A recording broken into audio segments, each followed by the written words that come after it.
Welcome to this hour's international news. Let's hear the headlines first. Donald Trump warns experts from US to probe China's response to COVID-19. Recovery from coronavirus may not confirm immunity, warn experts. China calls for stronger testing regime to detect coronavirus. Gunman kills at least 16 in Nova Scotia in Canada's worst mass shooting.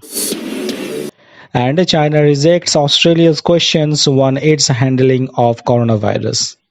These were the headlines. Let's jump into the details news now. The US wants to send a team of experts to China to investigate the coronavirus, President Donald Trump has said. A day after the warned Beijing of consequences if it was knowingly responsible for the spread of COVID-19, which has killed more than 165,000 people globally, including over 41,000 in America. Describing the coronavirus as a plague, Trump, during his White House news conference on Sunday, said that he is not happy with China, why the pandemic emerged in December last year in the central Chinese city of Wuhan. We spoke to them a long time ago about going in. We want to go in. We want to see what's going on. And we were not exactly invited. I can tell you that the president told reporters. I was very happy with the deal, very happy with everything, and then we found out about the plague, and since we found about that, I am not happy, he said. Even as virologists zero in on the virus that caused COVID-19, a very basic question remains unanswered. Do those who recover from disease have immunity? There is no clear answer to this question, experts say. Even if many have assumed that containing the potentially deadly disease confirms immunity, at least for a while. Being immunized means that you have developed an immune response against a virus such that you can repulse it, explained Eric Viver, a professor of immunology in the public hospital system in Marseilles. Our immune systems remember, which normally prevents you from being infected by the same virus later on. For some viral diseases such as measles, overcoming the sickness confers immunity for life. But for RNA-based virus such as SARS-CoV-2, the scientific name for the bug that caused the COVID-19 disease, it takes about 3 weeks to build up a sufficient quantity of antibodies, and even then they may provide protection for only a few months, Viver told AFP. A gunman who at one point masqueraded as a policeman killed at least 16 people in the Canadian province of Nova Scotia during a 12-hour rampage, authorities said on Sunday, in what was the country's worst modern mass shooting. Among the victims of the shooting spree that spread across part of the Atlantic Canadian province was RCMP officer Haley Stevenson, a 23-year-old veteran of the force with 2 children.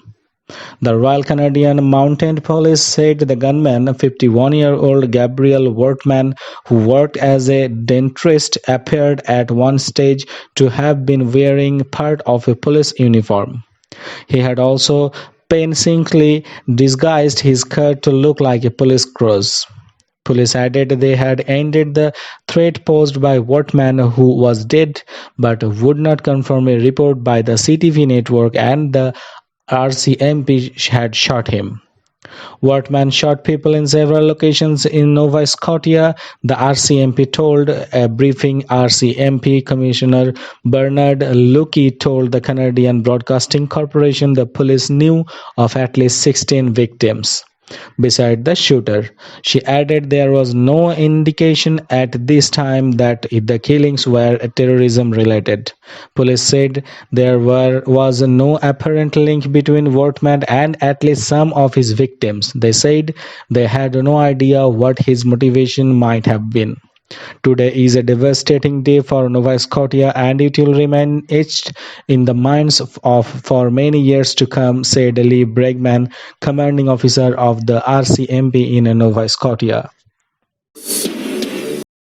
China dismissed as groundless on Monday Australia's questioning of how Beijing handled the coronavirus pandemic, saying it had been open and transparent despite growing skepticism about the accuracy of its official death toll. Australia's Foreign Minister Marsay Payne called for an international investigation into the origins and spread of the virus, joining a chorus of concern over how China tackled the virus that emerged in its central city of Wuhan last year. Since then, the virus has caused nearly 2.4 million infections and more than 1.6 million deaths worldwide, parcelling life and business in major cities. In Beijing, a foreign ministry spokesman said Payne's remarks were entirely without factual basis, adding that questioning China's transparency was unfounded and shocked a lack of respect for the sacrifices of its people. China expressed deep concern and resolute opposition to this, Geng Shuang told reporters during a daily briefing.